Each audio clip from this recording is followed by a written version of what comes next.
कुचिंता करुवा व्यक्ति विशेष माने नारी मान को निर्यातना देवा एवं अत्याचार करने जो मैंने भावुं स्वप्न भी भाविया बंद कर दिंतु ना भयंकर परिस्थिति भोगे बजरंग दल ताकू चेतावनी दौर। विश्व हिंदू परिषद युव आयम बजरंग दल ओडिशा तरफ प्रतिवर्ष परी ए वर्ष मध्य साहसिक बुढ़ा अमरनाथ यात्रार आयोजन करा जाउछि। एही यात्रा आसंता 29 जुलाई आरंभ होई 7 अगस्त 2025 रे समापन हबो। एही यात्रा रे गंजाम जिलार 40 रु ऊर्ध्व कार्यकर्ता सामिल हेबे, जेउथिरे ओडिशार यात्री माने अति स्वल्प खर्च रे जिपा आसिबा एवं रहिबा खाइबा भली सुविधा पाई परिबे।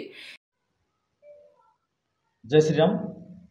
मु श्री राजीव नेत्र खाड़ेंगा, विश्व हिंदू परिषद बजरंग दल सहसंयोजक ओडिशा पूर्व। बजरंग दल हेउची सेवा सुरक्षा संस्कार। कहार सुरक्षा? नारी मान सुरक्षा, मंदिर मठर सुरक्षा, धर्माचार्य मान सुरक्षा एवं हिंदू सनातन धर्म को जो रक्षा करने आग्रह कर आगबर होती से सुरक्षा, गौ माता सुरक्षा बजरंग दल कर्तव्य। किंतु आजिकल किसी अनैतिक प्रकृतिर लोक माने आम ओडिशा को भारत वर्ष एवं समग्र विश्व में बदनाम करने गोटे बहुत बड़ षड्यंत्र कर को जो नारी मान हत्या अत्याचार होची ताकू बजरंग दल ओडिशा संपूर्ण खंडन करुच्ची एवं दुख प्रकाश करुच्ची। सरकार पाखे दाबी रखुची यही दोषी मान को दृढ़ दृढ़ कार्यानुष्ठान ग्रहण कर ता सहित बजरंग दल समस्त कार्यकर्ता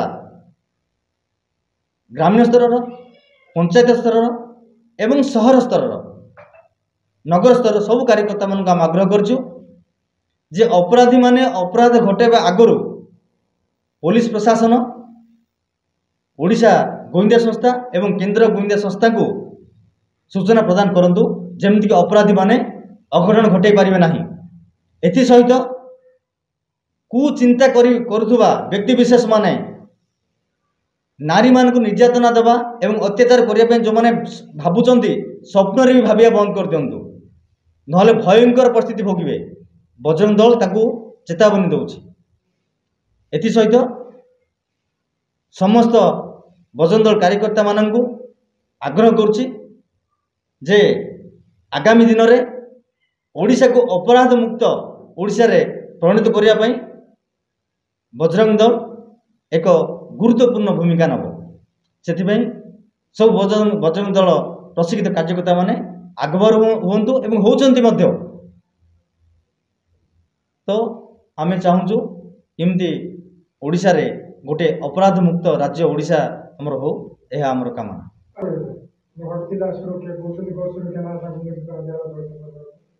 नहीं, एक्चुअली किसी असामाजिक तत्व अच्छा हिंदू धर्म को भाग भाग करने चेष्टा कर आगुरी कही ना हिंदू धर्म कौन जाति नहीं, गोटे हिंदू।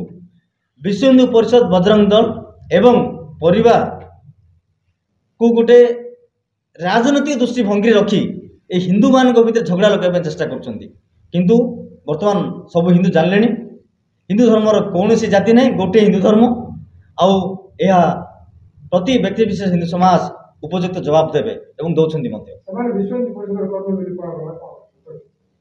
प्रत्येक हिंदू जिते हिंदू ओडिशा अच्छा विश्व हिंदू परिषद ही कर्मी समस्त हिंदू समाज किंतु किसी राजनैतिक प्रलोभन रे राजनैतिक वशीकरण रे एवं किसी डिस्टर्बेंस करने किसी लोक एमती असुविधा कर सरकार दृढ़ कार्यानुष्ठान ग्रहण कर आगू करेंगे।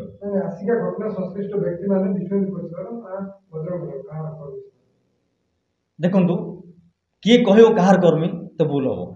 विश्व हिंदू परिषद बजरंग दल कर्मी मैंने संपूर्ण प्रशिक्षित एवं से हिंदू धर्म को भाग करने चेष्टा करेंगे ना, यहाँ क्लीयर कट कथा। जो मैंने कहते विश्व हिंदू परिषद बजरंग दल कार्यकर्ता से डाहा मिछ कहते कहीं आम कार्यकर्ता माने एथिसह ओडिशार पुरपल्लीर जनसाधारण किपरि श्रृंखलित भाव हिंदू आस्थार प्राणकेन्द्र बुढ़ा अमरनाथों दर्शन एवं आशीर्वाद प्राप्त सांगकु लक्ष लक्ष काश्मीर हिंदू भाई भौणी भितरे आमे भारतीय आमे एक आम देश एकर भावना बुणिबा पई ଏହା ଏକ ସୁନ୍ଦର ପ୍ରୟାସ ବୋଲି ବିଶ୍ୱ ହିନ୍ଦୁ ପରିଷଦ ବଜରଙ୍ଗ ଦଳ କାର୍ଯ୍ୟାଳୟ ଶିଳ୍ପାଞ୍ଚଳଠାରେ ଆୟୋଜିତ ଏକ ସାମ୍ବାଦିକ ସମ୍ମିଳନୀରେ ବଜରଙ୍ଗ ଦଳର ପ୍ରାନ୍ତ ଅଧିକାରୀ ତଥା ବୁଢା ଅମରନାଥ ଯାତ୍ରାର ଓଡ଼ିଶା ପୂର୍ବ ସଂଯୋଜକ ଶ୍ରୀ ରାଜୀବ ନେତ୍ର ଖାଡଙ୍ଗା, ଗଞ୍ଜାମ ଜିଲ୍ଲା ସମ୍ପାଦକ ଶ୍ରୀ ଶ୍ରୀନିବାସ ଆଚାରୀ, ବ୍ରହ୍ମପୁର ନଗର ସଭାପତି ଡକ୍ଟର ସମରେନ୍ଦ୍ର କୁମାର ସାହୁ, ବ୍ରହ୍ମପୁର ନଗର ସମ୍ପାଦକ ଶ୍ରୀ କେଦାରନାଥ ପଣ୍ଡା ଏବଂ ଗଞ୍ଜାମ ଜିଲ୍ଲା ବଜରଙ୍ଗ ଦଳର ସଂଯୋଜକ ଶ୍ରୀ ଅଜୟ ବେହେରା, ବ୍ରହ୍ମପୁର ନଗର ବଜରଙ୍ଗ ଦଳ ବିସ୍ତାରକ ଶ୍ରୀ ଚନ୍ଦନ ସ୍ୱାଇଁ, ଗଞ୍ଜାମ ଜିଲ୍ଲା ବଜରଙ୍ଗ ଦଳ ବିସ୍ତାରକ ଶ୍ରୀ ବିକ୍ରମ ସେଠୀଙ୍କ ସହ ଅନେକ କାର୍ଯ୍ୟକର୍ତ୍ତା ଉପସ୍ଥିତ ରହିଥିଲେ। ବ୍ରହ୍ମପୁର ଇତିଶ୍ରୀ ପାତ୍ରଙ୍କ ରିପୋର୍ଟ, ସ୍ୱାସ୍ତିକ ନ୍ୟୁଜ୍।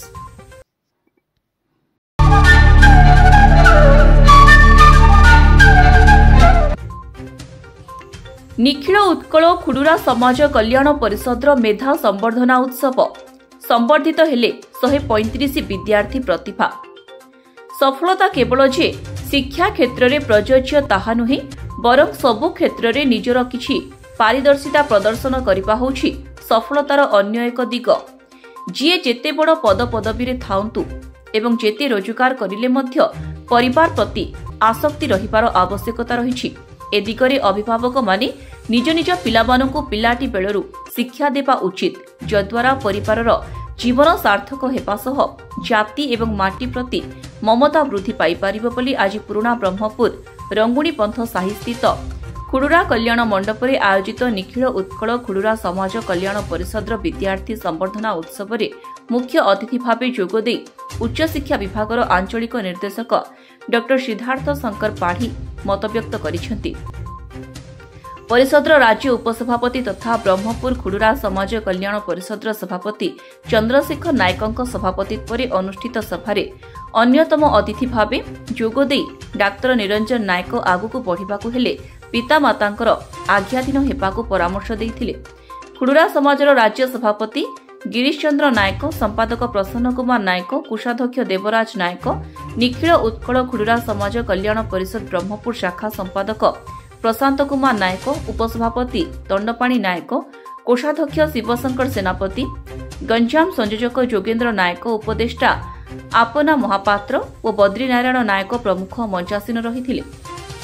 ଏହି ଅବସରରେ ଗଞ୍ଜାମର ସମସ୍ତ ପେଣ୍ଠ ଏବଂ ବ୍ରହ୍ମପୁର ମହାନଗର ନିଗମର ଚଳିତ ମ୍ୟାଟ୍ରିକ୍ ଏବଂ ଯୁକ୍ତ 2 ପରୀକ୍ଷାରେ ସଫଳତାର ସହ କୃତିତ୍ୱ ହାସଲ କରିଥିବା ଛାତ୍ରଛାତ୍ରୀ ଏବଂ ସେମାନଙ୍କର ଅଭିଭାବକଙ୍କୁ ଉପଢୌକନ, ମାନପତ୍ର ଏବଂ ଉପହାର ଦେଇ ସମ୍ବର୍ଦ୍ଧିତ କରାଯାଇଥିଲା।